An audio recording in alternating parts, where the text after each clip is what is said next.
Welcome home to USA Global TV and Radio. Ours is a place where dreams take flight, voices are heard, and stories are shared. This is where cultures meet, connections are formed, and ideas are transformed into action. This is your destination for authentic storytelling, diverse perspectives, and meaningful conversations. We're where global stories unite and bridges are built beyond all borders. Discover our world of education, entertainment, hope, and inspiration. Together, we're building bridges worldwide. Subscribe to our USA Global TV channel and download our USA Global TV app. Be our guest or join our team. Visit usaglobaltv.com.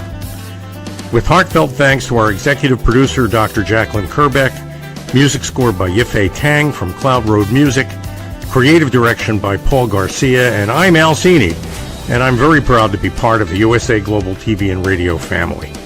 So join us here at USA Global TV and Radio. Make us your home for global connection. All rights reserved. This video and its contents are the exclusive property of USA Global TV and Radio. Unauthorized use, duplication, or redistribution in any form is strictly prohibited. Thank you for being a part of our global community. Let's inspire together. Howdy all, Red O'Loughlin here. We're on the Corner Bookstore on the USA Global TV and Radio Network. And today I have the honor of interviewing my boss, Dr. Jacalyn Kerbeck. But before I get to that, when I'm not interviewing people or making a presentation, because today is Thursday and I do 3 shows back to back to back on Thursdays, the first one being the Corner Bookstore. I research primarily the human body at the cellular level. I look for cause and effect relationships, treat a cause, fix a problem. I look at the chemicals involved, what reactions are going on, what can you do to speed up the chemical reactions, what can you do to slow them down or even stop them.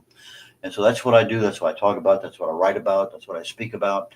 And so those are the things I do. Go to my website, redolaughlin.com, and you can find my material. But let's get to our real cause celeb today, and that is our international expert on listening, Dr. Jacalyn Kerbeck. Please join me. Hi, Red. How are you today? Exceptionally well, as always. Some days even better.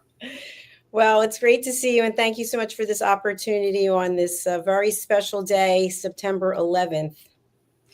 9/11 is kind of a special day, but before I get into any other questions, I have one it's dying to be asked. How is Texas? Well, Texas was terrific. I was there with you and your beautiful wife, and with Mr. Shine and Mr. Ives, and with Gail Stolzenberg. We had a really wonderful time. So thank you so much. I really appreciate the opportunity to actually sit next to you, sit across the table from you, and just share some stories and have some laughs. You know, we've seen each other on TV hundreds of times.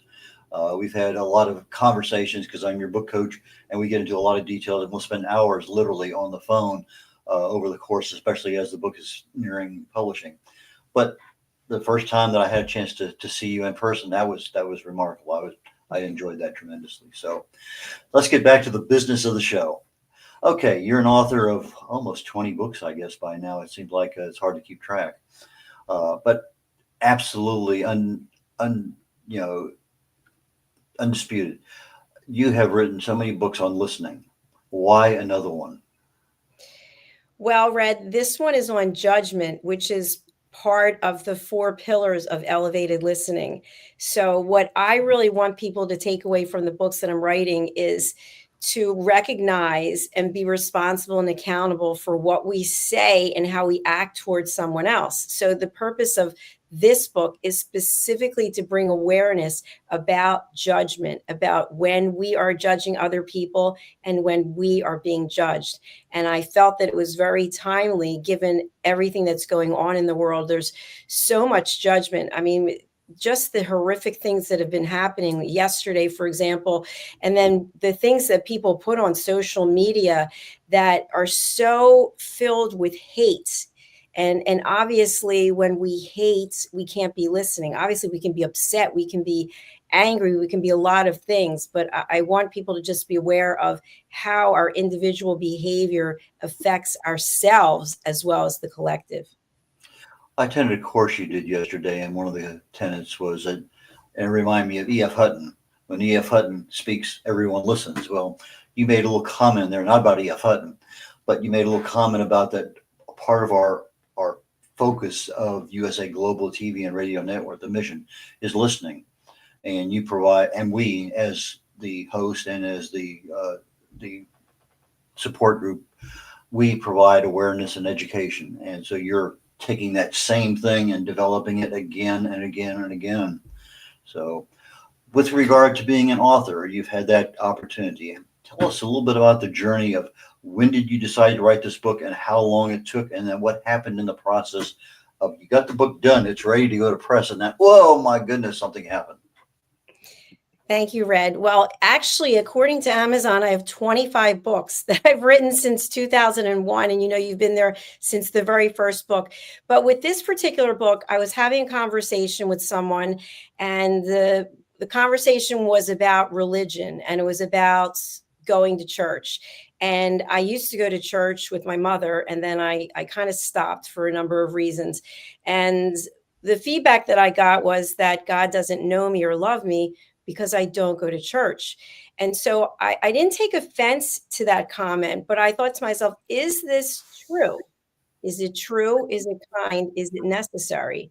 And I thought to myself, I'm going to put on my doctoral hat and I'm going to do some research. I'm going to research. I'm going to conduct interviews. I'm going to find out, does it say in the Bible that you are not loved or known by God if you don't go to church? So that's how it all started. And from there, I wanted to do additional research about passive aggressive behavior or comments that people make that are supposed to be funny, being kidding. And so it just started to evolve. And as a result of that, I was able to combine scientific research, neuroscience, Maslow's hierarchy of needs, elevated listening, and I put it all together into this book, Holy but Harmful: The Silent Sin of Judgment. Okay, so you actually, with all the information you had, when I first looked at it, textbook, that's the first thing that came to my mind because of the way you structured it. And you said you put on your doctoral hat and you just tackled the subject. But you did more than that because you tackled this thing in like less than a month. You were, I'm not going to say 24/7, but you were addicted to your computer writing this thing. At least that's my impression, being a book coach and listening to the other side of the conversation. Is that a fair statement? Yes, Red, you actually nailed it, because I literally, there were times, especially like last week on Friday, I didn't even leave home. I didn't even shower. I was literally glued to the computer. I was consumed. And I find myself like that sometimes, that when I actually have to go and do something, that I get annoyed because I'm so driven to keep creating things. And I know that's probably not healthy. That could be a judgment. But I was really inclined to take all the research that I did and the interviews that I did and put it all together. And so as a result, one of our team members was reading the book in real time and in another country in the middle of the night. It was so nice of her to do that. And she said, I'm coming to some references and things that you put in here that are a little bit above my pay grade, according to her. And it seems like a textbook. So is there a way you could make it into a book that is not so much research based? And I thought, challenge given, challenge accepted. So I basically publish the book as it is without all of the in depth, if you'll give me that for a word to describe. And now I'm working on the textbook version of it as well as a workbook.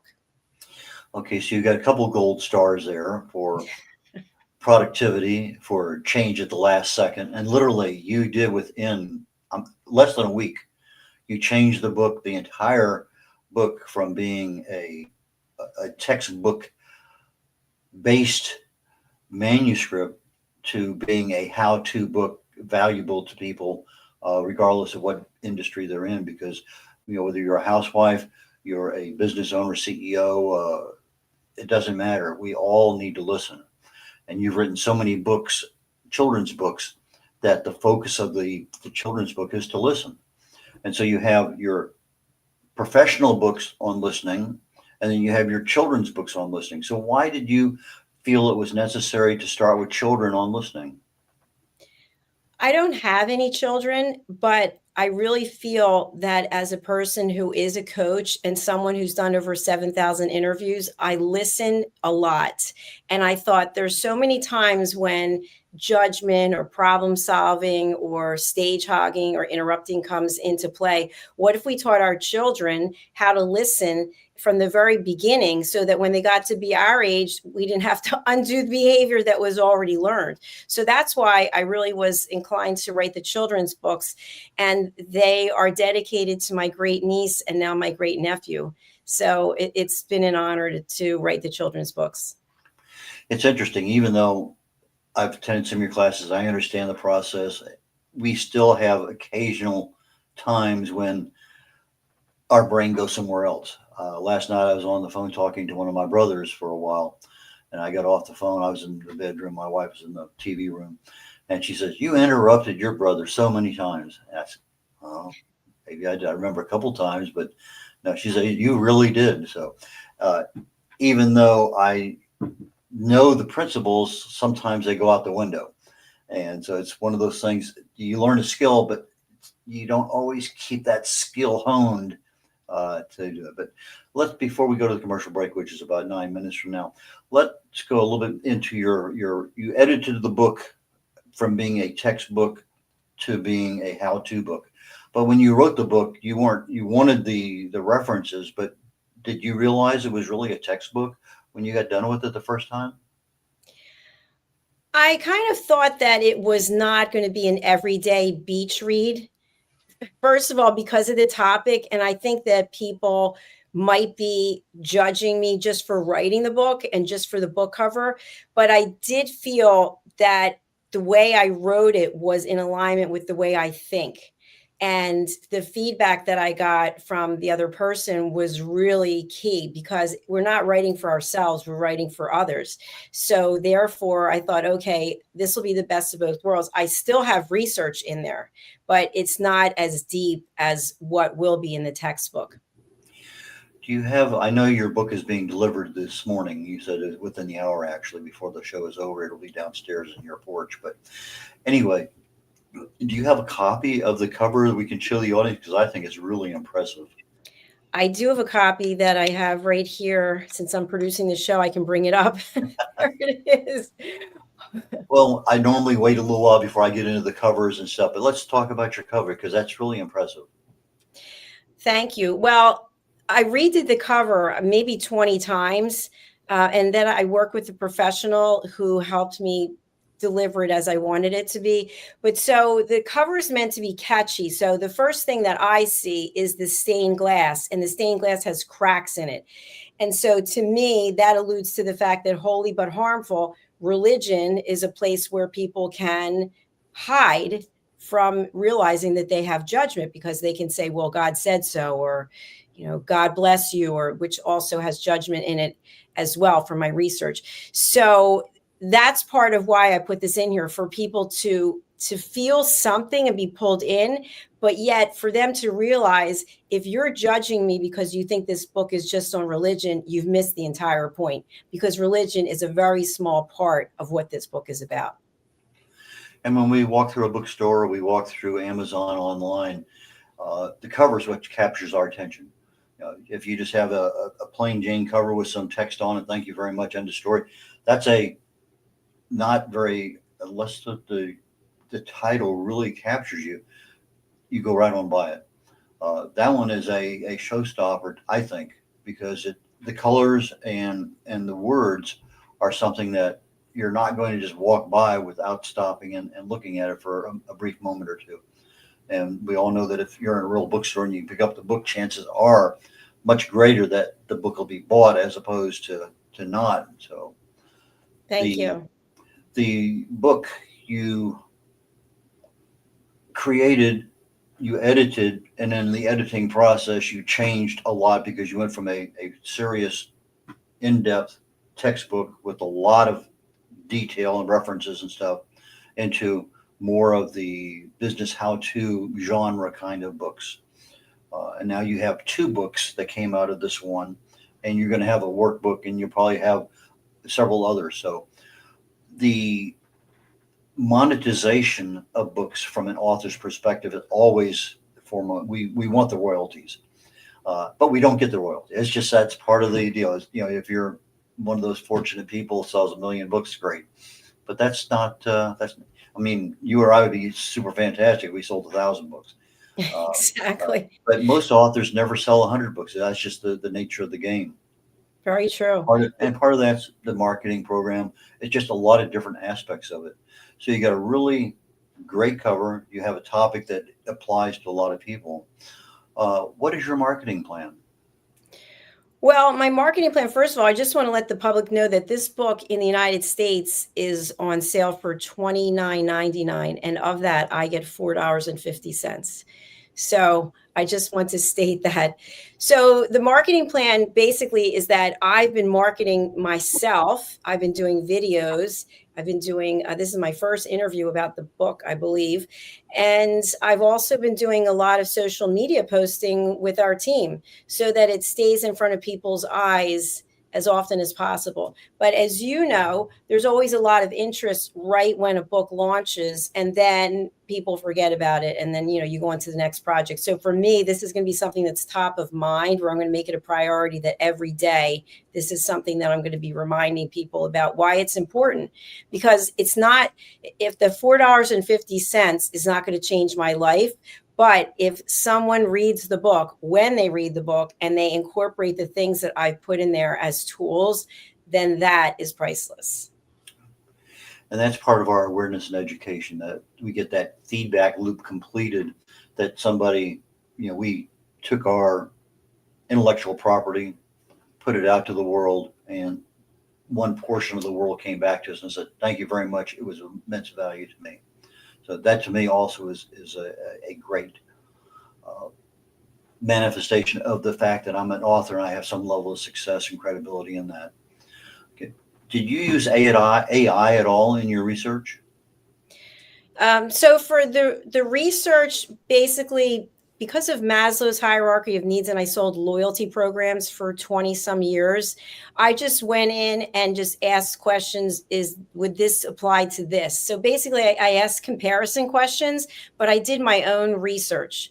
And for the AI, I used it for editing, which I found, because you've discussed this already, that unless you ask specifically for what you want, it doesn't turn out so well. So what ended up happening was my document, I had my manuscript in Word. And so I would go to make changes with the editing, and then it screwed up the entire format. So I had to start all over again with every page and put a page break after each page so that nothing could be moved around. And even after I submitted it to Amazon, I was still editing the thing. And I thought, I don't know how many more times I can edit it, because one little thing would shift over. And for each chapter, I started off with an image of an ear emoji. And then the emoji would go to the next page. And I thought, oh, this is crazy. And I had to actually take a break and walk away. And I said to myself, there's no shortcut. You're just going to have to do the work and be calm. And then after I finished the whole thing, then I uploaded it and it was rejected because it was the wrong format. I had it in 8x11.5 and I had to figure that out to 6x9. So I just used it basically for editing questions. And then has anything like this been written before? Because I couldn't find anything. I know you and I always talk about going onto Amazon to determine what other books about this topic had been written. And I couldn't find anything that was absolutely focused and zoned in on my area.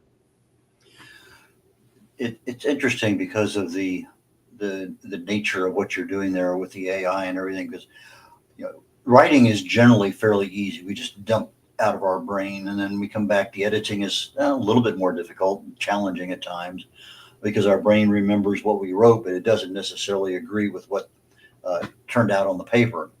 And I see we're getting real close to a break, so I'm going to let you plan for that one. But when we come back, I do want to get more involved. I want to finish up the part about being an author and some of those things. But that process of actually taking your finished, edited, proofed copy and formatting it for publication, that's what I specialize in. That's what I do. That's my forte. So I'm glad you're mastering additional skills. because you commented the other day, I finally got to a point where you could push the button and you knew you did everything yourself. So congratulations, and I'll give you a lot of recognition. Thank you. Well, that's a testament to you, Red, because I've watched what you do and you've trained me very well. And I don't think it's something that most people would know how to do. It really is an art to it. And as I mentioned, I couldn't get it right for a number of times. And we're not sure. We'll see when the book comes if I got it right. Well, as I always say, when you have a problem, particularly this kind of problem, go to YouTube. I mean, I spend a lot of time on YouTube, and because there's just so many things that, wow, I forgot to do that. Okay, you go back in, it works fine. So that's my advice to anybody trying to format their book or any kind of situation. Go to YouTube, because there's generally a dozen videos there. People had the same problem, they solved it, and they're sharing their information. So I'm going to let you go ahead and take us to commercial break, and we will come back and talk more detail about your book. All right, here we go. In a world craving connection, one platform dared to dream bigger. USA Global TV and Radio, a beacon for global voices, authentic storytelling, and elevated listening. Led by visionary Dr. Jacalyn Kerbeck, the journey from a spark to a global force is now captured in one inspiring book.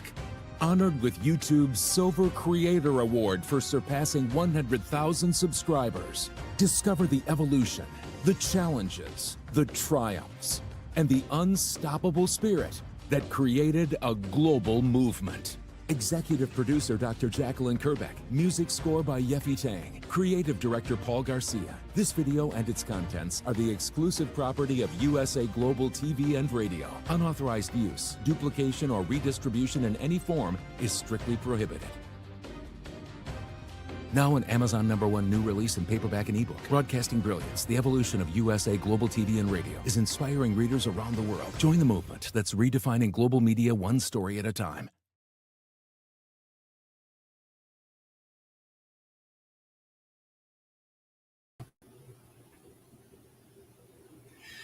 Hi, Red O'Loughlin here. We're on the Corner Bookstore on the USA Global TV and Radio Network. My guest today is my boss here for the network, the owner, the founder, the chief listening officer, Dr. Jacalyn Kerbeck. Please join me. Hello again. Howdy. You mentioned yesterday that you have a new mantra, a daily affirmation. I am, not want to be, I am, I expect, I intend to be. I am a New York Times bestselling author. Tell us a little bit about that. I am committed and determined to being a New York Times bestselling author. However, in this journey, what I realized was you cannot be a New York Times bestselling author. The likelihood is very low if you are self-published. So that means that I will have to look at doing things a different way. But I'm saying this to myself every day. It's the mantra that I have. It's in my phone. It's on my calendar. It's written on my papers, so that every day I am a New York Times bestselling author.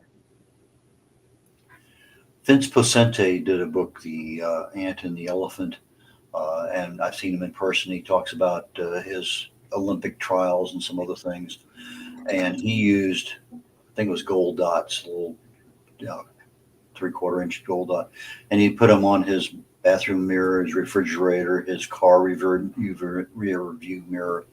Every time he saw that, he would go through this mantra, but he would add the extra senses that we don't typically think about. We say it, but we don't feel it. And when we feel something, and the feeling, it has to be there. He said, I feel myself on the stage, holding in the middle. I am the number, and he hears the audience cheering. He has, the air. All of the senses are tuned to that. And so it's kind of hard sometimes for us to even incorporate another sense into whatever we're doing. And so I have a goal, and that goal is to do this. And if all we do is just have it's on my phone, for instance, I need more than that. I need the rest of my body involved. And so as we add additional things, in other words, you've ridden a bicycle before. And as a kid, you may have even ridden your bicycle barefoot. I have. I know a lot of people have way back when. Nowadays, a lot of kids don't have bicycles. So, but if you imagine riding your bicycle and you're barefoot, and all of a sudden your foot slips off and your toes hit the concrete.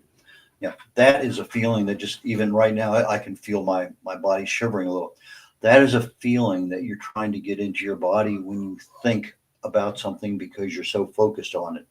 You have the body reacting not viscerally, but the emotion of that carries through the whole body. It doesn't just stop right here; it goes down throughout.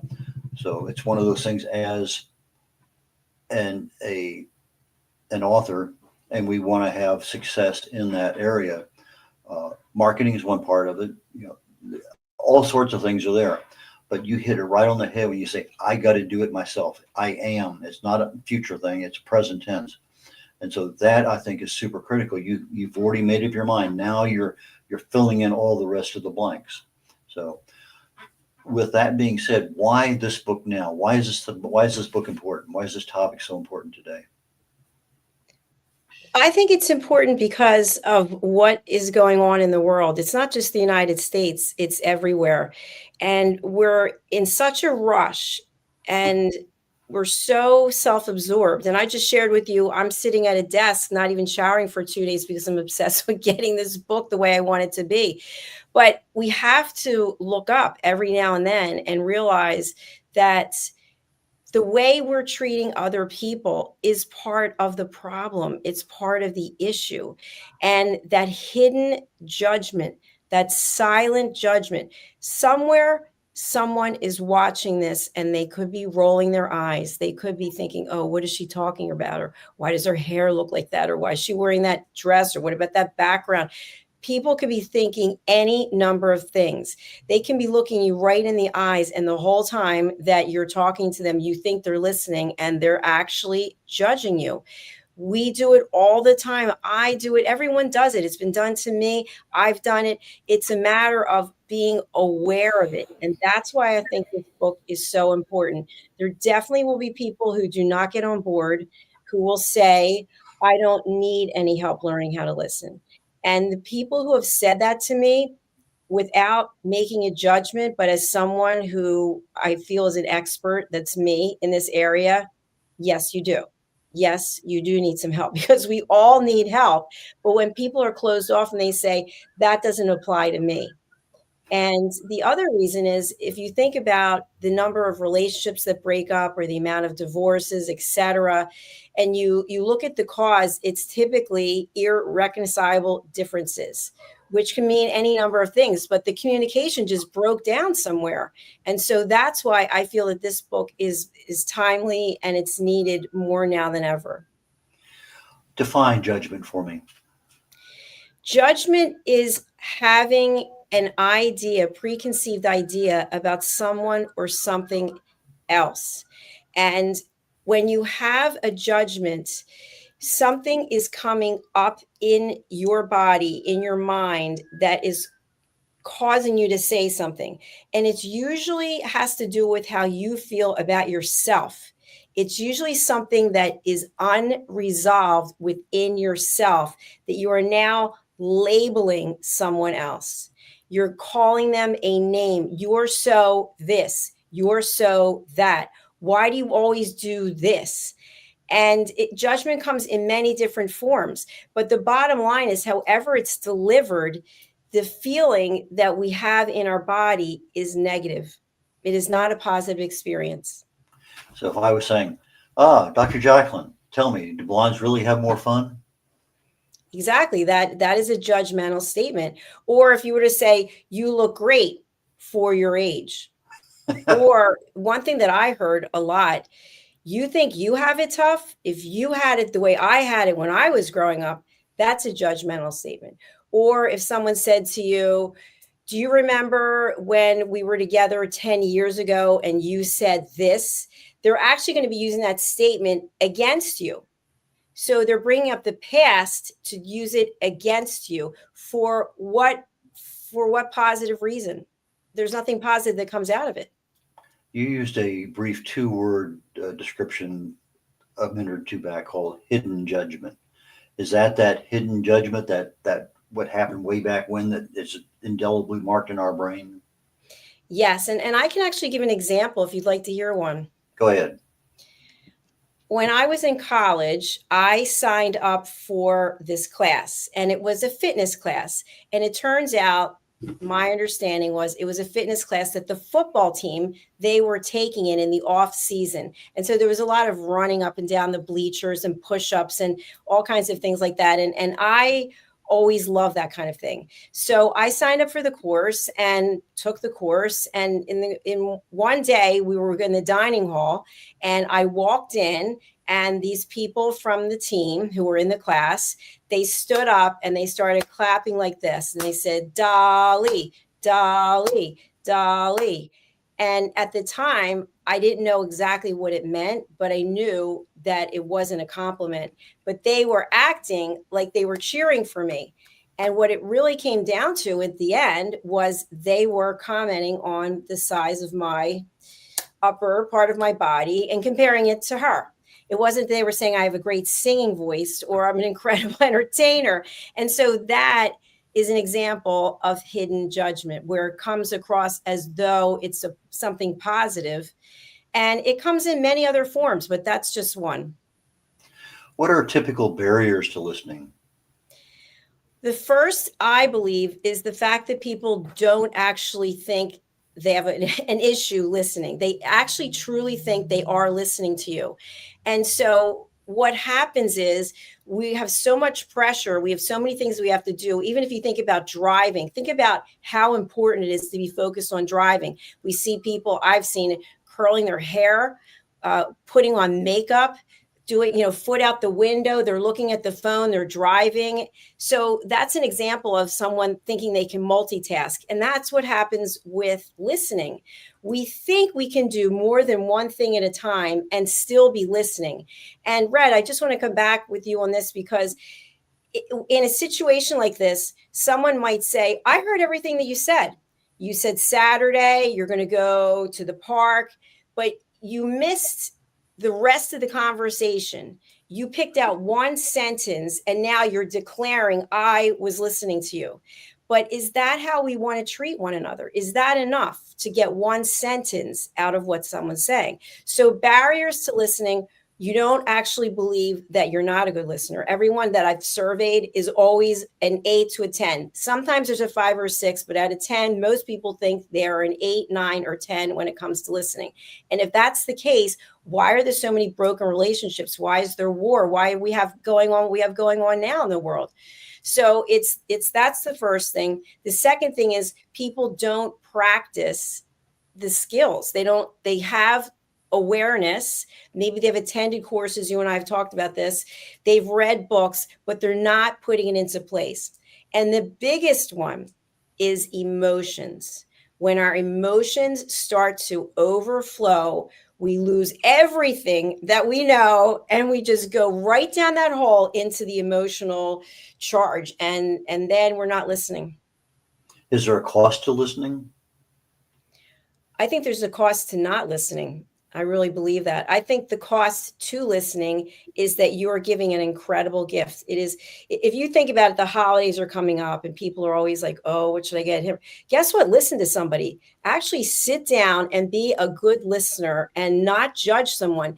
When people are sharing something, we're so quick to, as soon as they're finished, you know what?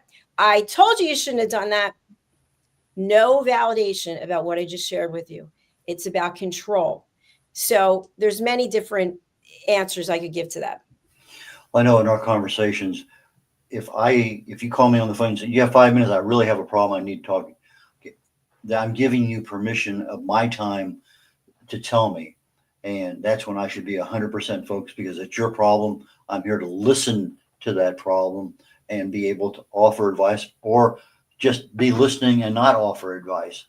And that's super critical. So the asking for somebody's listening ability, go into that for just a brief moment or two, getting permission. Thank you. One of the things I teach is setting boundaries and asking permission.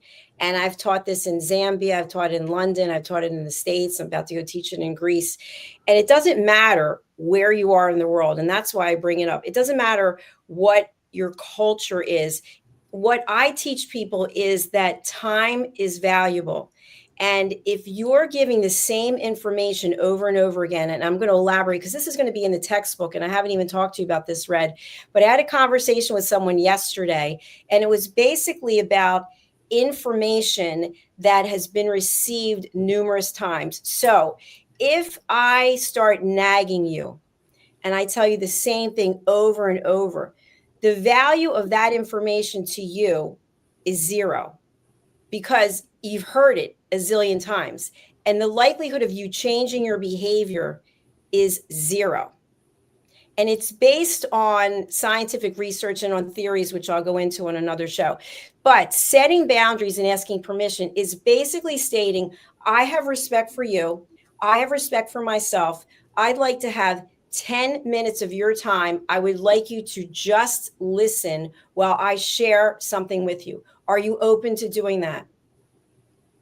That's the asking permission that you're talking Asking permission. And the setting boundaries is if I ask for 10 minutes, it's 10 minutes. You have every right at 10 minutes and 1 second to say, I'm sorry, I have to go.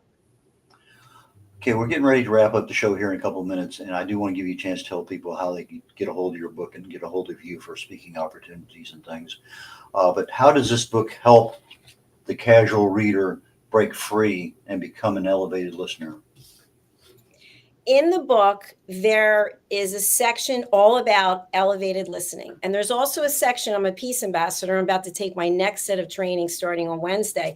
But there's a whole section about the interface between peace and listening. So people will be able to take away actual skill sets so that they can learn how to listen better. And the goal for someone reading the book, in my opinion, it is not to read the book and then turn around and go to everyone you know and say, well, I'm an expert listener now because I read this book. No, it's about putting your ego aside and being kind, being respectful, and living your life with grace. And doing so, that opens up the opportunity for you to be curious. And when you're curious, you're more likely, I don't have statistics on this, but you're more likely to be open to listening. I'm a very curious person. I want to hear what other people think. I am not the kind of person, and I'm not labeling kind of person, but I'm a kind of person who loves to learn about other people, other cultures, other ways of doing things, other perspectives. Some people are not like that. They're just like, I'm doing it this my way. So for people who are open, who are curious, I believe that if you are to read Holy but Harmful and you are to take in the things that I'm sharing and actually put them into practice, that you will find more inner peace. Thank you, Dr. Jacalyn. How do people get in touch with you? How do they buy your books? Thank you, Red. So people can get in touch with me by going to our website, which is usaglobaltv.com, usaglobaltvandradio.com. I'm looking for my own banner, which you would think I'd have it up. Here it is. Or they can actually go over to drjacalyn.com. And there's more information there about me being a keynote speaker or running workshops, or even if you like to collaborate. I love to collaborate with other people. So if you're interested, I love to learn about what other people are doing. And then if they're interested in working with me and we can put something together, I would love that. So go to my websites, or you can email me and I'll drop the email in the comments. Okay, so if you happen to be in Greece next week, you have a speaking engagement or a training engagement over there. Then you have a speaking engagement in Washington, D.C. when you get back. And I think you have a training opportunity or something over in Africa. So you got a lot of places you're going to be here in the near future. But if they're going to buy your book, they just go to Amazon, or they go anywhere, or what? So for right now, they can go right to Amazon. The paperback is available. The ebook and the hardback, I believe, are available on Monday. And the hardback and the paperback should be available in bookstores starting next week. Thank you so very much, Dr. Jacalyn. Really appreciate your time today. Thank you, Red. I really enjoyed it. Thanks for having me. This is Red O'Loughlin. We're concluding the Corner Bookstore today. Very shortly, in about 20 minutes or so, I have another program coming up called The Wise Ones. My guest today is Marion LaSalle. She's been on the show before, but she has a very interesting way of marketing that's used AI to create text and video and everything, and it's so simple, even I did it. So please join me here in 20 minutes. If not, go to the USA Global TV and Radio Network on YouTube and look for our archives. Take care, y'all. Bye now. In a world full of noise, misunderstandings, and interruptions, master the art of listening with Dr. Jacalyn Kerbeck. Dr. Jacalyn Kerbeck is the listening mentor of USA Global TV and Radio and the Amazon #1 best-selling author of Mastering the Power of Elevated Listening. Elevate your listening. Elevate your life.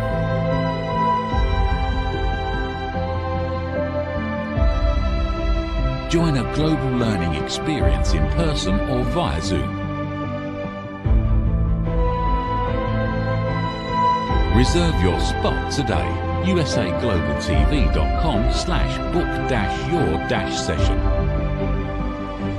or drjacalyn.thinkific.com. Join Dr. Kerbeck's listening courses or hire her to unlock deeper connections and authentic conversations. Thank you, viewers and listeners of USA Global TV and Radio, for joining us today.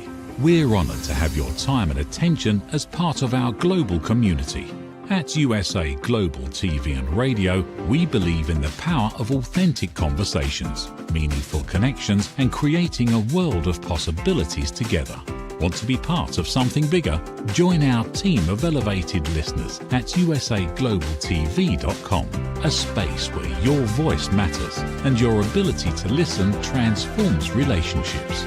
Stay connected with us across all our platforms for thought-provoking discussions, expert insights, and empowering stories. Subscribe to our channels at youtube.com/c/USA-Global-TV. Follow us on social media and explore the endless opportunities we're creating for growth, learning, and inspiration. Together, we're not just broadcasting, we're building bridges and changing lives one conversation at a time. For inquiries, contact us at info@usaglobaltv.com. Music by Johnny Dies. Produced by Executive Producer and Director Dr. Jacalyn Kerbeck. Voiceover by Mike Porter. Creative direction by Paul Garcia. All rights reserved. Copyright 2025. Visit usaglobaltv.com to view our full terms and conditions.